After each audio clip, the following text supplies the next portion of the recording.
Assalamualaikum warahmatullahi wabarakatuh. Perkenalkan, nama saya Anissa Safira dengan NIM 24040217. Baiklah, kali ini saya akan mereview tugas mata kuliah framework, yaitu pembuatan aplikasi bengkel. Nah, di sini saya beri nama Cica Garage. Nah, kali ini kita akan mereview beberapa tabel master. Yang pertama itu ada tabel mekanik. Nah, di sini ada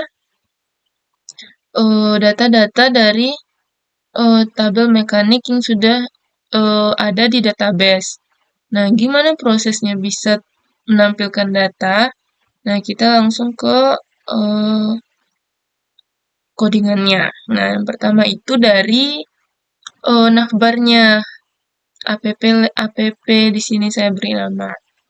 Nah, kita di sini ada menu untuk menu mekanik. Nah, action dari menu mekanik ini diteruskan atau dikirim ke root mekanik index. Nah, langsung ke root. Nah, ini adalah root untuk mekanik index tadi.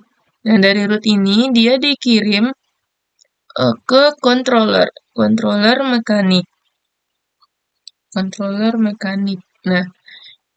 Nah, di sini ada public function index. Nah, di mana tabel mekanik itu kita beri nama tabelnya kita beri nama tabel mekanik. Nah, datanya dibungkus dengan variabel data. Kemudian data-data yang ada di dalam tabel mekanik ini dikirim ke view-nya indeks mekanik. Langsung ke view-nya indeks mekanik. Nah, di ini adalah tampilan untuk codingan untuk view indeks mekaniknya. Nah, ada tambah data, ini ada header-nya. Nah, ini untuk data-datanya kita melakukan looping, di mana variabel data tadi kita aliaskan dia dengan key. Jadi di sini key kode, key nama, alamat, nomor HP, keahlian, status. Nah, mengambil data-data yang sudah ada di dalam database di tabel mekanik tadi. Nah, kemudian untuk tambah datanya, sini ada button untuk tambah data. Nah, actionnya kita diarahkan ke root mechanic create. Nah, ini adalah root dari untuk tambah data. Nah, dari root ini dikirim ke controller kembali. Dikirim ke controller kembali dengan function create. Nah, kemudian dia saat function create kita diarahkan ke view mechanic create. Nah, view mechanic create. Nah, ini dia. Nah, ini adalah view dari mechanic create-nya. Yang kita create atau yang kita tambahkan atau yang kita input itu ada berupa kode, nama, alamat, nomor HP, keahlian, status. Nah, di sini ada pilihannya, bisa aktif dan non-aktif. Ada button simpan. Nah, untuk setelah kita menambahkan datanya, sini ada from action root mechanic store untuk menyimpan datanya. Nah, dari action ini kita diarahkan ke root mechanic store. Dikirim ke root mechanic store. Nah, dengan nama rootnya yaitu mechanic store. Nah, dari sini dia dikirim dari root ini dia kirim kembali ke controller dengan function store. Nah, ini adalah controller untuk function store-nya. Dimana ini function store request dan string request. Nah, tabel mekanik ini kita nyimpannya berdasarkan kode, request kode. Nah, datanya ini dibungkus ke dalam variabel ada. Nah, ini adalah data-data yang kita masukkan tadi, kode, nama, alamat, nomor HP. Nah, dia disimpan, data yang sudah kita masukkan tadi, dia disimpan ke dalam tabel mekanik. Kemudian dia dikembalikan ke view index, sehingga bisa tampil tampilan data mekaniknya. Nah, di sini ada aksi edit. Nah, kita coba edit. Nah, alamat Medan ini kita ganti menjadi Sumatera Barat. Nah, kita simpan. Nah, sini datanya, alamatnya berubah jadi Sumatera Barat. Gimana proses itu bisa terjadi? Nah, kita berawal dari ini. Nah, di dalam tampilan indeks tadi ada button yang ada aksi yang namanya aksi untuk edit. Nah, di edit, kita editnya berdasarkan ID mekaniknya. Nah, actionnya ini dikirim ke dari aksi edit tersebut, actionnya dikirim ke root mekanik. Nah, diarahkan ke root edit. Nah, sini rootnya dengan nama rootnya yaitu edit mekanik. Nah, dari root ini dia dikirim ke controller edit. Nah, controller edit. Nah, ini. Nah, controller edit. Nah, di sini ada function edit. Dari tabel mekanik diambil satu baris berdasarkan ID mekaniknya. Kita request berdasarkan ID mekanik. Berarti yang kita edit adalah satu baris data yang berada satu baris data sesuai dengan ID mekaniknya. Nah, ini dibungkus dengan variabel data. Kemudian dia dikirim ke view edit. View edit. Nah, ini. Nah, saat kita mengedit, kita edit berdasarkan ID mekanik. Di sini kita hidden-kan untuk supaya tidak mengetahui ID mekaniknya itu disembunyikan gitu. Nah, di sini dengan ada kode mekanik. Nah, data-data ini sesuai dengan data yang sudah ada di database sebelumnya. Ini dia mengambil kode yang ada di data ID mekanik. Kode yang ada di data ID mekanik. Nah, kita edit berdasarkan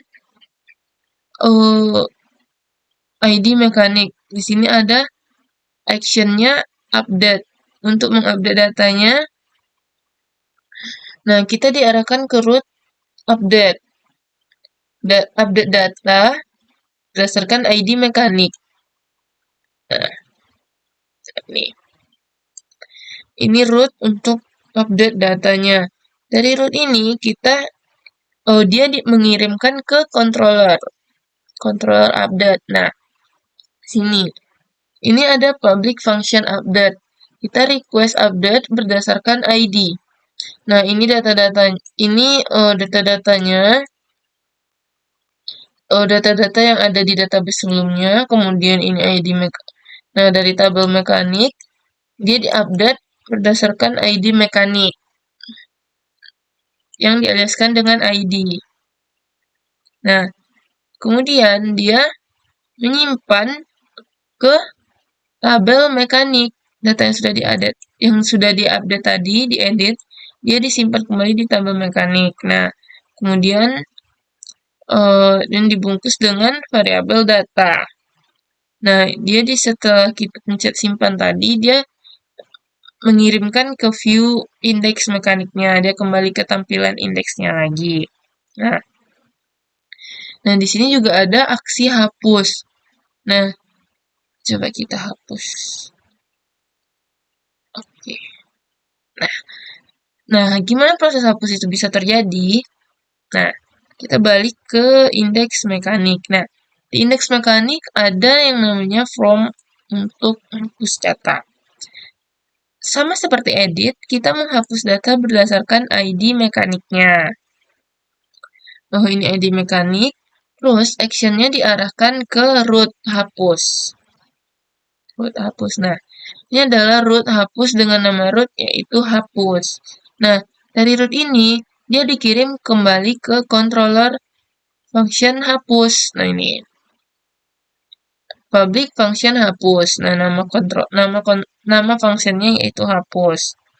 Nah, dia menghapus berdasarkan ID request ID mekanik. Nah, ID ini kita request berdasarkan ID mekanik dari tabel mekanik. Nah, dari tabel mekanik, data yang dihapus adalah ID berdasarkan ID mekanik. Nah, kemudian data terbarunya, terupdate-nya akan dikirim kembali ke tabel mekanik. Nah, kemudian di return view ke indeks mekanik lagi. Seperti tampilan ini awalnya. Itu untuk tabel master yang mekanik atau data-data pembelian yang ada dalam database. Nah, gimana proses data tersebut bisa tampil di sini? Langsung saja ke codingannya. Pembelian. Dia diawali dengan dari ini. Pembelian. Nah, ini ada menu untuk pembelian. Nah, untuk daftar pembeliannya, kita diarahkan kepada root pembelian indeks. Nah, root pembelian indeks. Nah, ini dia. Nah, ini adalah root pembelian indeks. Nah, dari root nih, dia dikirim ke controller pembelian. Controller pembelian. Nah, adalah controller pembelian. Di mana nama tabelnya itu pembelian. Nah, kan pembelian ya. Pembelian tuh kita berdasarkan di pembelian kan ada pemasok. Nah, kita melakukan left join. Kita melakukan join terhadap tabel pemasok. Nah, join ini berdasarkan dari ID pemasok yang ada di tabel pemasok dan ID pemasok yang ada pada tabel pembelian. Nah, untuk yang ditampilkan yaitu semua data yang ada di dalam tabel pembelian dengan nama yang ada di tabel pemasok kita aliaskan dengan nama pemasok. Nah, semua query ini dibungkus dalam variabel data_var. Kemudian dia dikirim ke view pembelian indeks pembelian di sini namanya. Jadi kita lanjut kepada pembelian, indeks pembelian. Nah, ini adalah tampilan indeks pembelian di mana ini adalah untuk headernya. Ini adalah untuk datanya di mana di sini kita melakukan looping. Data tadi kita aliaskan dia dengan key.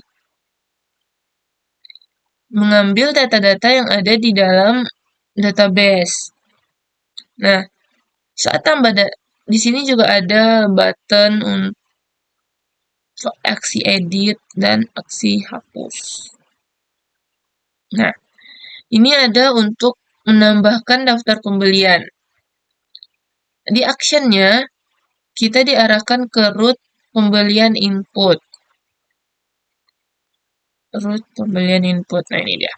Nah, root pembelian input. Nah, dari root sini, dia mengirim kepada controller pembelian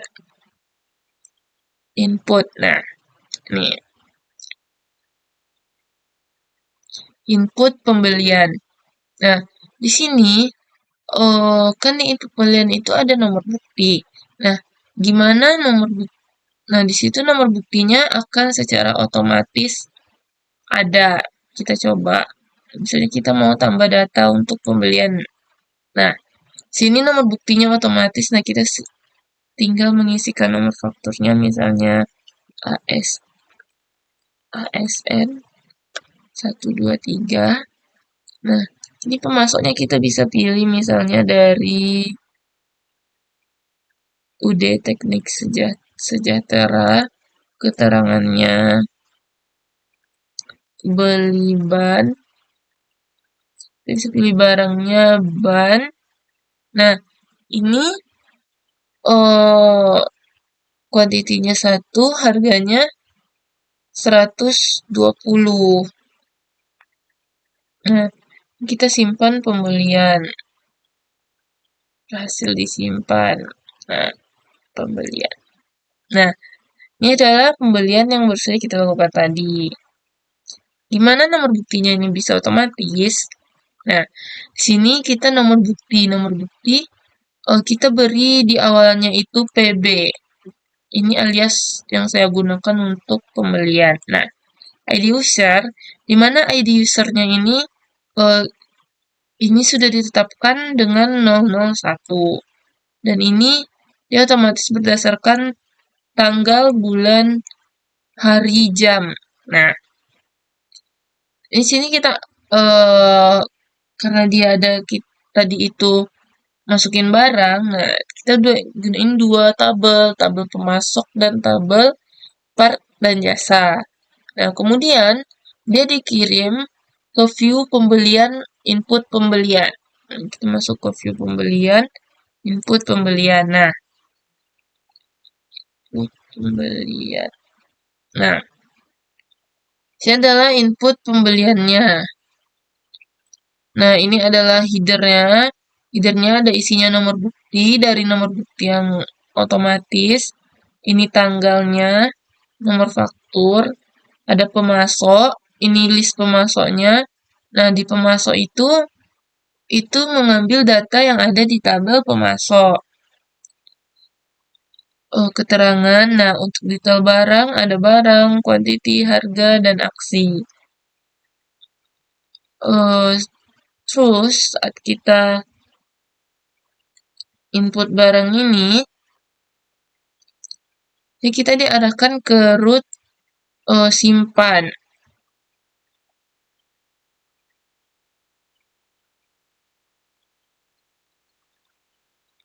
Saat input barang,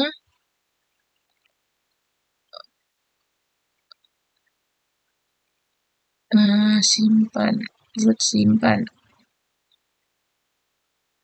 Simpan pembelian. Nah, ini adalah root untuk simpan pembelian.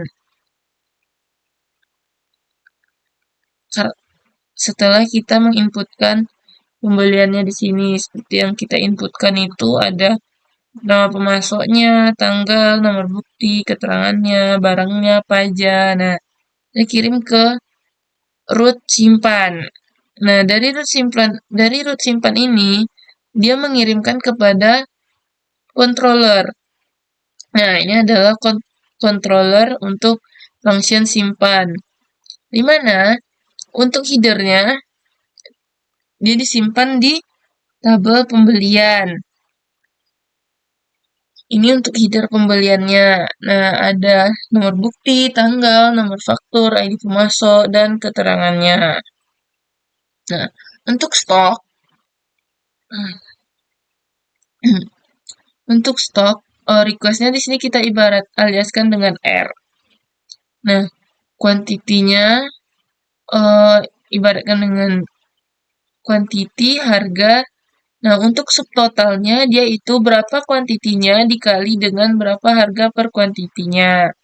Nah, untuk grand totalnya itu tambahan dari subtotalnya. Nah, ini untuk kita mengambil barang tadi saat kita masukin barangnya, yaitu jadi tabel part dan jasa berdasarkan ID part dan jasa yang kita aliaskan dengan ID barang. Nih, di sini kita request berdasarkan ID part dan jasa dan kita aliaskan dengan I. I di sini yaitu ID barang. Nah, ini satu baris berdasarkan ID ini kita bungkus di variabel barang. Nah, kan pembelian kan berarti kita menambah stok. Berarti yang kita tambah itu adalah berapa stok terakhirnya. Nah, saat kita beli, stok itu akan bertambah. Berarti increment-nya itu berdasarkan stok terakhir atau quantity dari stok terakhirnya. Nah, kemudian itu disimpan ke dalam tabel mutasi. Di mana di tabel mutasi itu ada nomor bukti, ID barang, ID produk jasa, quantity, harga. Nah, kemudian dia eh, kemudian status pembelian berhasil disimpan. Nah, sini ini ada pembelian yang berhasil disimpan. Kemudian di sini juga ada edit. Untuk edit, misalnya kita mau edit. Nah, misalnya kita mau edit edit barangnya deh. Nah, kita tambah jadi 2. Nah,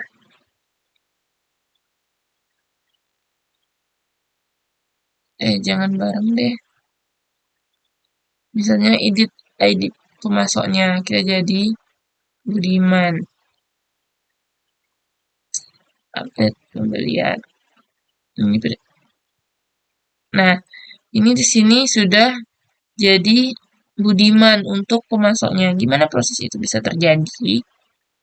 Nah, kita ke indeks pembelian terlebih dahulu. Nah, seperti yang saya bilang di awal, di sini ada untuk edit pembeliannya, di mana kita mengedit dari tabel pembelian tersebut berdasarkan nomor bukti.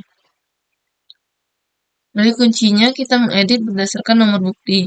Nah, action dari edit ini dia diarahkan ke root pembelian edit. Root pembelian edit. Nah, ini dia. Edit. Nah, ini root pembelian edit. Nah, dari root ini dia akan mengirimkan kembali ke controller. Controller edit. Ya, edit. Nah, ini adalah controller edit. Nomor bukti request kita ibaratkan dengan R. Nah, dia request berdasarkan nomor bukti. Headernya yaitu yang ada di tabel pembelian berdasarkan nomor bukti.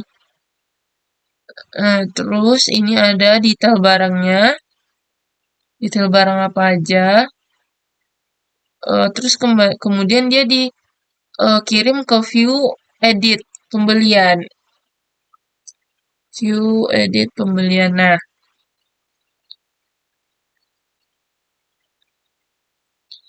view edit pembelian. Nah, di sini kita edit berdasarkan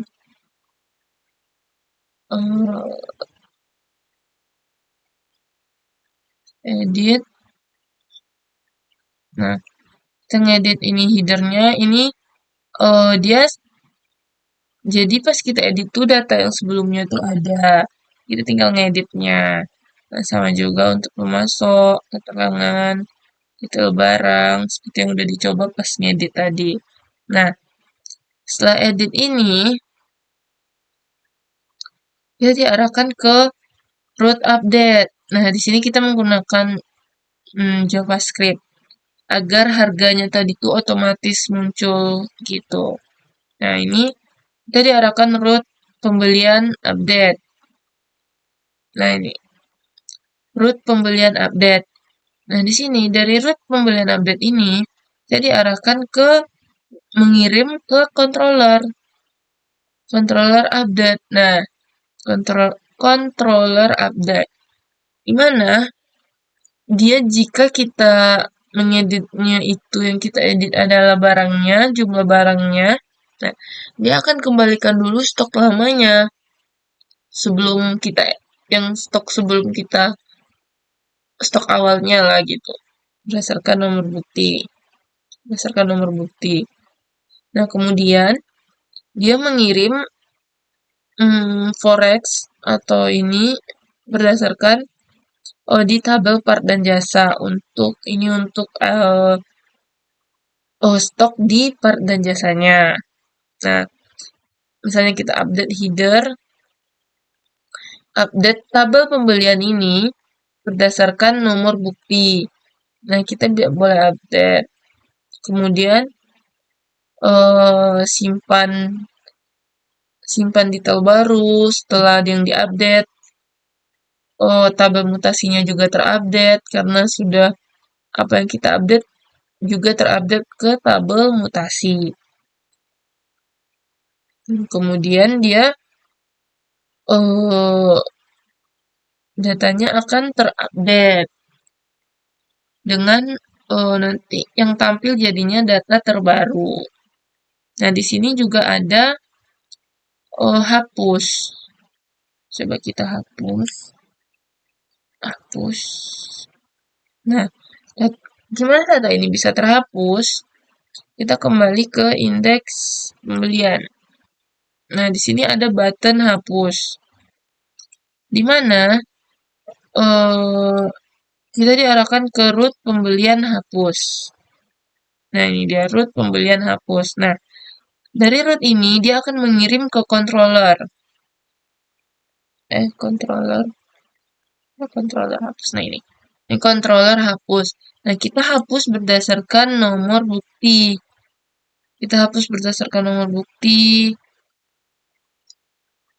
Terus hapus juga dari nomor bukti. Terus mengembalikan. Kalau kita hapus pembelian, otomatis kan misalnya kita beli barang. Terus kita beli barang kan otomatis stok kita bertambah. Terus kalau kita hapus pembeliannya, berarti kan stok kita tidak bertambah gitu. Jadi dia mengembalikan stoknya yang lama.